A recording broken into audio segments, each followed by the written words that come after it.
दिनों से उत्तराखंड की सुरंग में फंसे मजदूर आखिरकार बाहर आ गए, लेकिन उन 17 दिनों में कभी उम्मीद की किरण जगी तो कभी निराशा हाथ लगी। हम आपको सिलसिलेवार तरीके से मजदूरों के फंसने से लेकर निकलने तक के एक एक दिन के बारे में बताते हैं। 12 नवंबर दिवाली का दिन था। उत्तराखंड के ब्रह्मखाल यमुनोत्री पर बनाए जा रहे हाईवे पर बन रही सिलक्यारा डंडालगांव सुरंग का एक हिस्सा अचानक सुबह 5:30 बजे लैंडस्लाइड की वजह से गिर गया। 13 नवंबर उत्तराखंड के मुख्यमंत्री पुष्कर धामी मौके पर पहुंचे और ऑक्सीजन पाइप के जरिए मजदूरों से बातचीत की। बातचीत में पता चला कि सुरंग के अंदर मलबा लगातार गिर रहा है। 14 नवंबर 800 से 900 मिलीमीटर के स्टील के पाइप मौके पर लाए गए। उन्हें ड्रिलिंग मशीन से सुरंग के अंदर डाला गया, लेकिन मलबा गिरने की वजह से इसे रोक दिया गया। मजदूरों को पाइप के जरिए दवाई और खाना पहुंचाया गया। 15 नवंबर मलबे में सुराख कर उसमें पाइप डालने के लिए दिल्ली से ऑगर ड्रिलिंग मशीन मंगाई गई। 16 नवंबर दिल्ली से ऑगर मशीन को जोड़कर उसे सुरंग में लगाया गया। आधी रात ड्रिलिंग का काम शुरू किया गया। 17 नवंबर मशीन ने 57 मीटर में से 24 मीटर तक खुदाई की और स्टील के 4 पाइप डाले गए। हालांकि 5वां पाइप नहीं डाला जा सका। इसके बाद इंदौर से और ज्यादा शक्ति वाली ऑगर मशीन मंगाई गई। काम शुरू हुआ, लेकिन बड़ा मलबा गिरने की वजह से ऑपरेशन रोक दिया गया। 18 नवंबर पीएमओ से अधिकारियों की टीम सुरंग के पास पहुंची। उन्होंने फंसे हुए मजदूरों को बाहर निकालने के लिए 5 प्लान बनाए, जिनमें पहाड़ के ऊपर से नीचे तक सुराख कर मजदूरों को निकालने का भी प्लान था। 19 नवंबर परिवहन मंत्री नितिन गडकरी ऑपरेशन की समीक्षा करने मौके पर पहुंचे।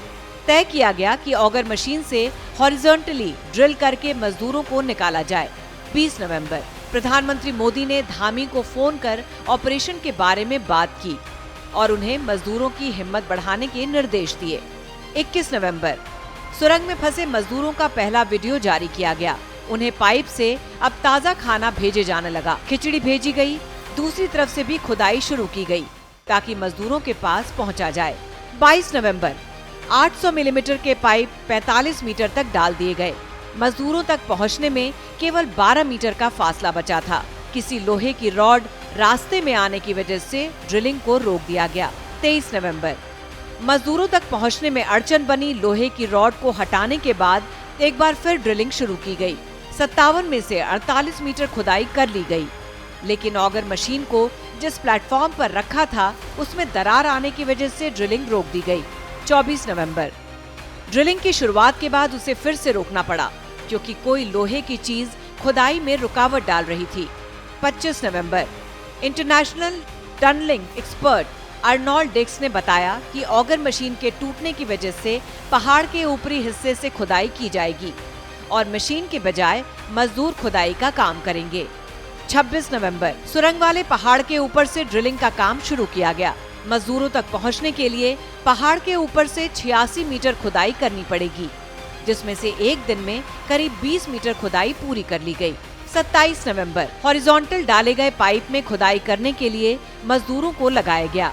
इन मजदूरों को रैट माइनर्स के नाम से जाना जाता है और ये अपने काम में बेहद चुस्त होते हैं। चंद घंटों में ही रैट माइनर्स ने सुरंग में करीब 2 मीटर तक सुराख कर दिया। 28 नवंबर रैट माइनर्स ने बचे हुए हिस्से को भी खोद डाला और फिर एक के बाद एक 41 मजदूरों को 17 दिन बाद बाहर निकाल लिया गया।